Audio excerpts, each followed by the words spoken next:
ലോക്സഭാ തെരഞ്ഞെടുപ്പിന്റെ പരസ്യ പ്രചാരണം ഇന്ന് അവസാനിക്കുന്നു. വൈകിട്ടാണ് കൊട്ടിക്കലാശം. ചാലക്കുടിയിൽ നിന്നുള്ള വിവരങ്ങളുമായി അശ്വിൻ പാലാഴി ചേരുന്നുണ്ട്. അശ്വിൻ, എന്താണ് അവിടെ നിന്ന് നൽകാൻ കഴിയുന്ന പുതിയ വിവരങ്ങൾ?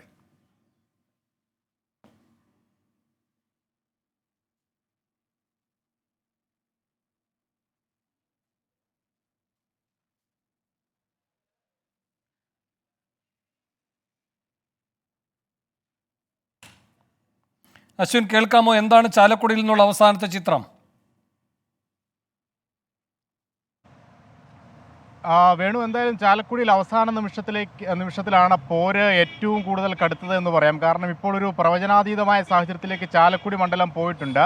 ഏറ്റവും പ്രധാനമായി UDFന്റെ ഉരുക്കുകോട്ടകളായ 4 മണ്ഡലങ്ങൾ ഉൾപ്പെട്ട ലോക്സഭാ മണ്ഡലമാണെങ്കിൽ പോലും അവസാന ഘട്ടത്തിലേക്ക് എത്തുമ്പോൾ ആ മേഖലകളിലെല്ലാം LDF വലിയ തോതിൽ മുന്നേറി എന്നുള്ളൊരു അഭിപ്രായം LDF ക്യാമ്പ് തന്നെ പറയുന്നുണ്ട്.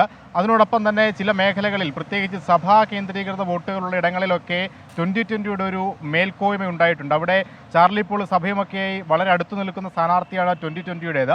ആ വോട്ടുകൾ 2020 പിടിച്ചാൽ അത് ആർക്ക് ഗുണകരമാകും, ആർക്ക് ദോഷകരമാകും എന്ന ചിന്തയെല്ലാം, എന്ന ചർച്ചയെല്ലാം ഇതിനോടകം തന്നെ ഉയർന്നു വന്നിട്ടുണ്ട്. ഒപ്പം BJP ക്യാമ്പിലേക്ക് വരികയാണെങ്കിൽ കഴിഞ്ഞ തെരഞ്ഞെടുപ്പിൽ KS രാധാകൃഷ്ണനിലൂടെ നേടിയ 6% വോട്ട് വർധന അത് ഇത്തവണ BDJSന്റെ സ്ഥാനാർത്ഥിയിലൂടെ നിലനിർത്താനാകുമോ എന്നുള്ളൊരു സംശയം BJP ക്യാമ്പിലും ഉയർന്നിട്ടുണ്ട്.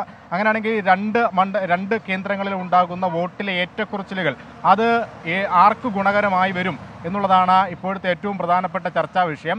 എന്തായാലും അതൊക്കെ നിലനിൽക്കുമ്പോൾ പോലും അവസാന ഘട്ടത്തിൽ വലിയ തോതിലുള്ള പ്രചരണമാണ് മുന്നണികൾ നടത്തുന്നത്. പരമാവധി വോട്ടർമാരെ നേരിൽ കണ്ട് വോട്ടഭ്യർത്ഥിക്കുന്ന തിരക്കിലാണ് 3 സ്ഥാനാർത്ഥികളും. വൈകുന്നേരം 3 മണിയോടുകൂടി മണ്ഡലത്തിലാകെ കാടടച്ചുള്ളൊരു പ്രചരണത്തിലേക്ക് മുന്നണികൾ മാറും. അങ്കമാലിയിലും ചാലക്കുടിയിലുമായാണ് ഈ കൊട്ടിക്കലാശങ്ങൾ സംഘടിപ്പിച്ചിരിക്കുന്നത്. 3 സ്ഥാനാർത്ഥികളും ഒരുമിച്ച് അങ്കമാലിയിൽ തന്നെ ഉണ്ടാകും. വേണു, അശ്വിൻ പാലാഴിയാണ് ചാലക്കുടിയിൽ നിന്നുള്ള വിവരങ്ങൾ നൽകിയത്.